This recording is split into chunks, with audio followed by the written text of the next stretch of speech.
Mesdames et messieurs, bonjour et bienvenue à ce journal de la télévision rwandaise. Et voici, la Cour d'appel a maintenu la réclusion criminelle à perpétuité à l'encontre de Ladislas Ntaganzwa, initialement prononcée par la Haute Cour pour crime de génocide des Tutsis au Rwanda en 1994. Ntaganzwa avait fait appel de sa condamnation du 28 mai 2020 par la Haute Cour. La Cour d'appel a indiqué dans son verdict de ce 3 mars 2023 que les motifs d'appel de Ladislas Ntaganzwa sont sans fondement, réaffirmant par là la perpétuité prononcée par la Haute Cour. La Cour a ainsi maintenu la culpabilité de Ladislas Ntaganzwa pour les crimes de génocide, d'extermination et de viol comme crimes contre l'humanité. La Cour a notamment retenu la culpabilité de Ntaganzwa dans l'extermination d'environ 20 Tutsis dans la commune de Nyakizu, c'est au sud du Rwanda, une commune dirigée par Ladislas Ntaganzwa comme bourgmestre en 1994. Ntaganzwa a été arrêté en République démocratique du Congo en 2015 et transféré au Rwanda une année après. À l'époque, il figurait sur la liste des fugitifs recherchés par le tribunal pénal international pour le Rwanda qui siégeait à Arusha en Tanzanie. Kigali abrite la deuxième édition des rencontres internationales du livre francophone jusqu'au 4 mars courant. Ce rendez-vous est marqué surtout par des ateliers d'écriture, de tables rondes sur le témoignage par la littérature s'engager par écrit, le vivant et le sacré, la littérature sans frontières. De nombreux grands noms de livres en Afrique ont fait le déplacement à Kigali, parmi eux le prix Goncourt 2021, le Sénégalais Mohamed Mbougar Sarr. Patrick Agnelidandi nous fait les points. C'est pour ça que très tôt.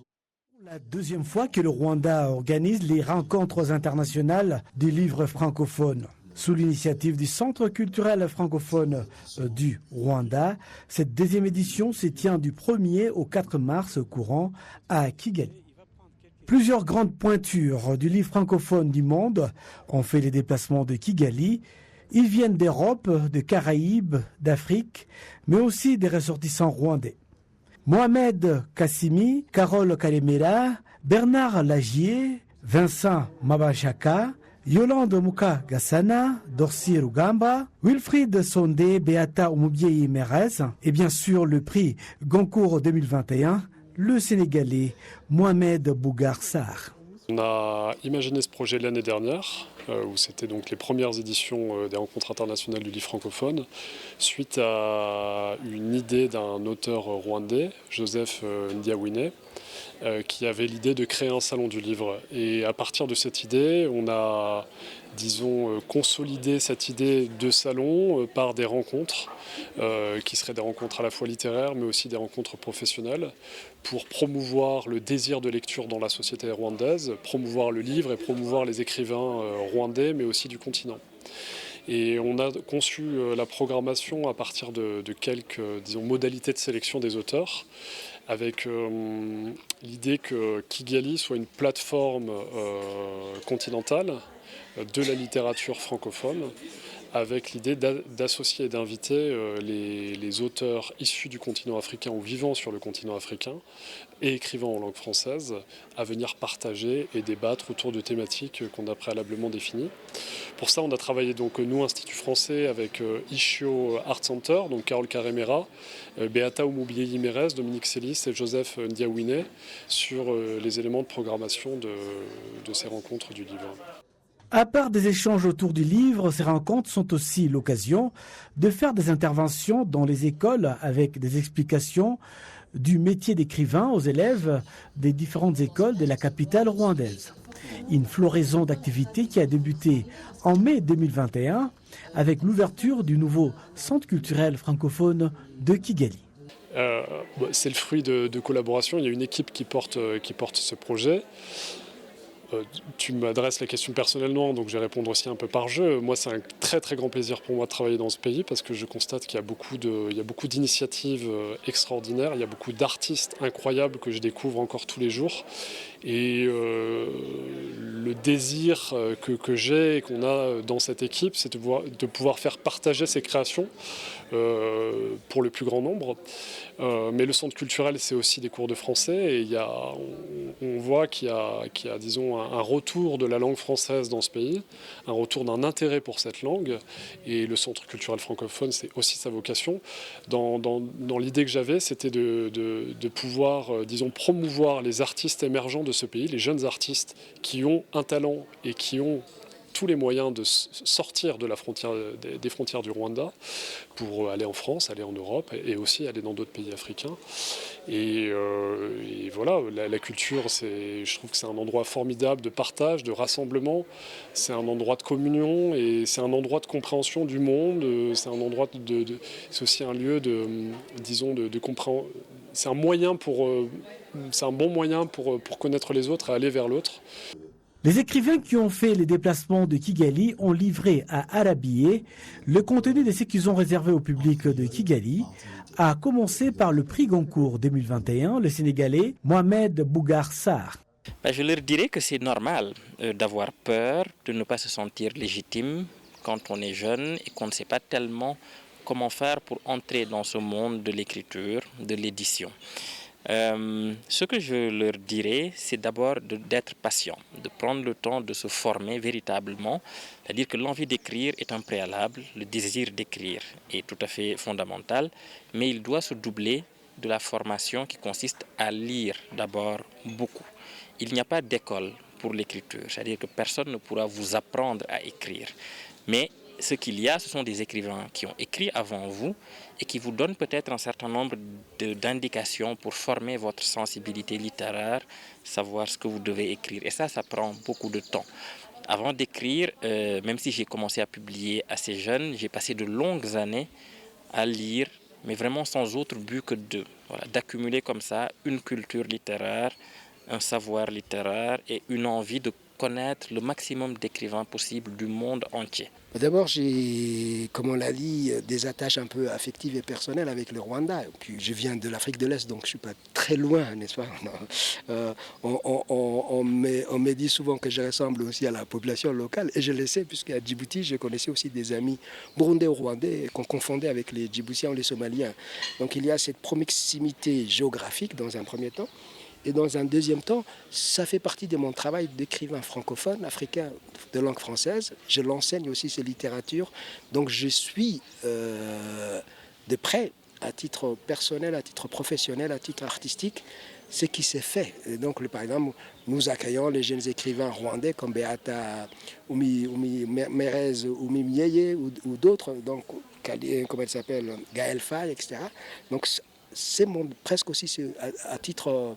on va dire d'enseignant, c'est aussi mon travail de suivre de près ce qui s'est fait en France, en francophonie, au Rwanda et ailleurs. Merci de l'invitation ici. Ça me fait très plaisir d'être de retour à Kigali. C'est une ville que j'aime beaucoup et qui m'impressionne beaucoup. Oui, voilà. Oui, je vais à Lyon maintenant. C'est vrai que oui, j'ai eu la chance dans ma vie de voyager beaucoup. Et c'est pour ça que voilà, je trouve que le fait de classer les gens, ça les rétrécit.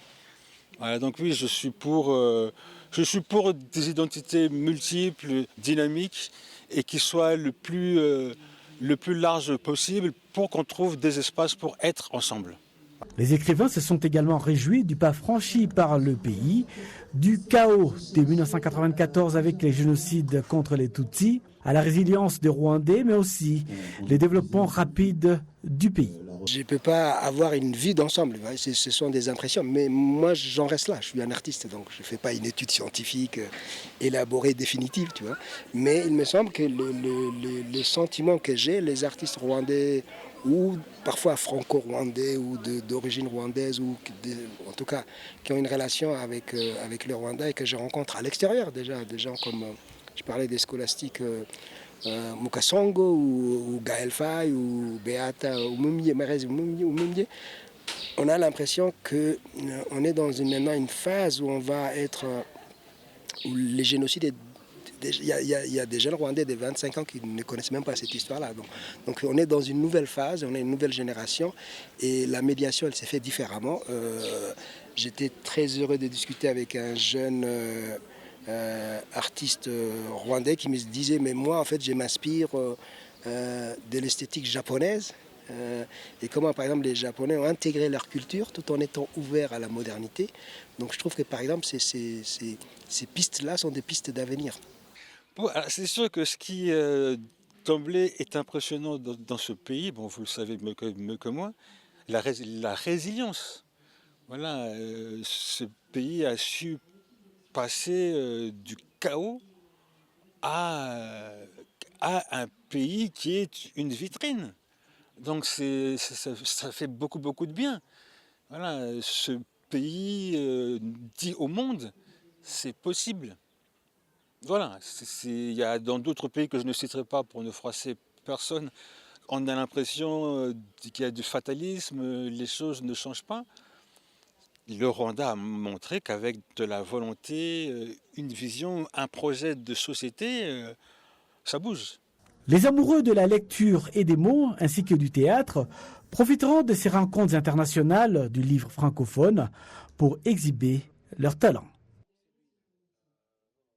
Le président de la Cour suprême, le docteur Faustin Nteziryayo, exhorte le personnel juridique à faire preuve des valeurs d'équité et d'intégrité dans l'exercice de leur métier. Le président de la Cour suprême a fait cette indication ce vendredi à l'occasion d'une tournée qu'il a effectuée dans les districts de Ngoma, Kirehe, Kayonza, à l'est du Rwanda. Le docteur Nteziryayo s'est entretenu avec les juges, les greffiers et d'autres agents judiciaires œuvrant dans la région. Leurs échanges ont porté entre autres sur le renforcement du professionnalisme dans ce secteur. Ils ont également échangé sur les obstacles qui s'observent encore de nature à compromettre leur travail au quotidien. Le tribunal de grande instance de Ngoma compte 4 tribunaux de base, à savoir celui de Kibungo, Sake, Kabarondo et de Nyarubuye. Le ministre de l'administration locale fustige l'attitude de certains dirigeants qui militent pour leurs intérêts personnels au lieu de s'acquitter convenablement de leurs tâches au service de la population. Le ministre Jean-Claude Moussabimana a fait cette indication ce vendredi en province du Nord devant les autorités de base des districts de la province du Nord. Le ministre de l'administration locale a condamné le clientélisme qui s'observe malheureusement chez certains dirigeants dans cette province, rappelant que le processus de recrutement des agents publics est bien connu au Rwanda. Le ministre Moussabimana est également revenu sur les contrats de performance, soulignant que la mauvaise prestation des services est à l'origine d'une pauvre performance dans les districts de la province du Nord. Il a montré que le manque de collaboration entre les agents du district handicape l'évolution globale de ce district. Il a cité en exemple les agents du district de Musanze qui se sont plutôt réjouis d'une mauvaise note obtenue par leur district lors de la proclamation des districts dans la mise en pratique des contrats de performance, et à lui de marteler que de telles attitudes ne profitent en rien à la population soucieuse du développement. La société Davis & Shirtleaf Limited se déclare prête à continuer à travailler avec le gouvernement du Rwanda dans ses efforts d'assurer le bien-être et l'hygiène au sein de la population. Cette société fournit différents services comme la fourniture d'équipements de pompage et d'équipements de traitement de l'eau, comme l'explique le directeur de cette société. Nous avons prendre la décision de faire une location ici à Remera parce que nous croyons que c'est une location très vivante, très intéressante pour nous et pour nos produits de Davis & Shirtleaf. Nos produits principalement c'est les pompes d'eau, les pompes trous de forage, traitement d'eau, des produits, des équipements, traitement d'eau, des groupes électrogènes, des équipements solaires et aussi des équipements pour les piscines, les chemicals, les équipements variés pour faire une belle piscine. Alors pour nous, c'est un marché parfait pour nos produits. À Rwanda, l'économie, c'est très vivante, c'est très intéressant. C'est une décision facile, en fait, de faire une location ici. Oui, sans doute, traitement d'eau, c'est quelque chose de très important pour la santé, pour les puissances économiques. En fait, c'est la chose la plus importante. C'est la qualité de l'eau pour les enfants, pour tous les gens. C'est quelque chose d'essentiel. On va faire beaucoup des travaux avec le gouvernement ici, le gouvernement de Rwanda. On avait des produits pour améliorer la qualité d'eau avec nos équipements, pour forager pour l'eau et faire des puissances pour pomper l'eau de point A à point B.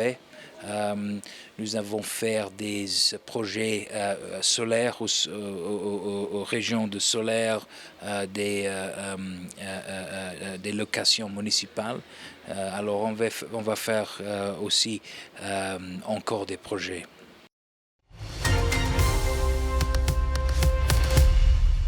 C'est ainsi que nous achevons cette grande édition. Au nom de toute l'équipe qui a contribué à sa réalisation, merci de l'avoir suivi. Bon week-end, bonne poursuite des programmes de la télévision et d'ici là, portez-vous bien.